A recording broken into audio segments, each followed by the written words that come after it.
we have with us here today Elizabeth Ramashala from African Bank. Good afternoon, madam. How are you? Good afternoon to you. I'm well, and yourself? I'm very well, thank you.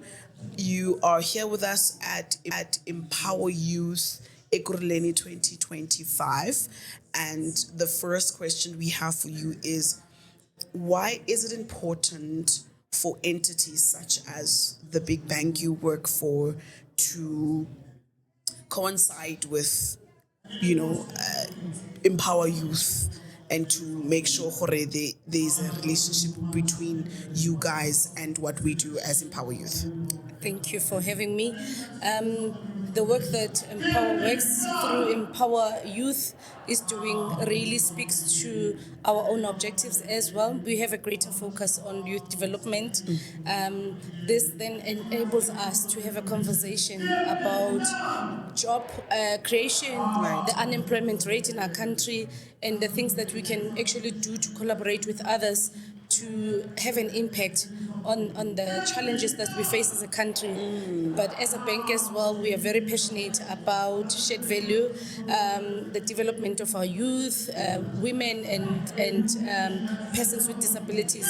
So this is very much aligned to our own strategic objectives as a bank. Right. To say how do we then take and amplify the opportunities to a broader audience of the youth, and platforms such as this one then enables us to do so. Right. And what are some of the initiatives the African Bank is doing besides what you're doing with us as Empower Youth to ensure that, you meet those requirements that you've set, those high standards you've set for yourself? Yeah, we've got a number of initiatives. We've got a youth development program, where we take a number of youth, some of them with only matric, because we realize that some may not have an opportunity to go and further their studies to a tertiary institutions because of their circumstances at home. So we are very cognizant of that, to bring a blended model to say we're not just looking at graduates but those with matric as well, so that they can have an opportunity and study through the development program. And then we also have a number of initiatives that are aligned to enterprise and supply development. In fact, even in the youth development program, we've got models around entrepreneurship.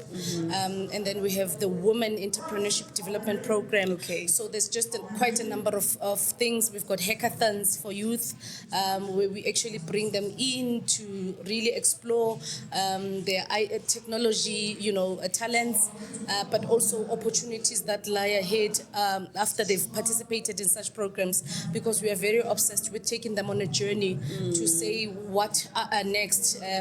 So we've got development programs as well that speaks to entrepreneurship, where they're taking on a 12-month incubation program. We've got boot camps as well that we run across the country to make sure that we reach even those that are in rural areas.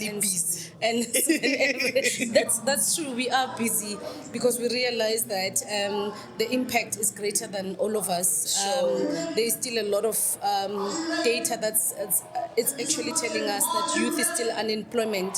So our efforts, and that's why it's important for us to collaborate with others as well, so that we can reach the greater mass of our population as well. Right. And in working with the young people, which obviously you do a lot, what are the gaps you're seeing in them that kind of also make them unemployable?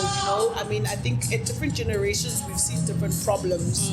What problems are you seeing that this generation of youth is having that's not allowing them to maybe have access to market as they should? And when they then do, what do they do to sabotage? Sometimes they become very impatient.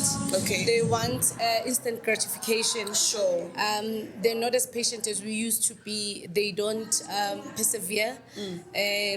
And I really want to urge them to be much more perseverant.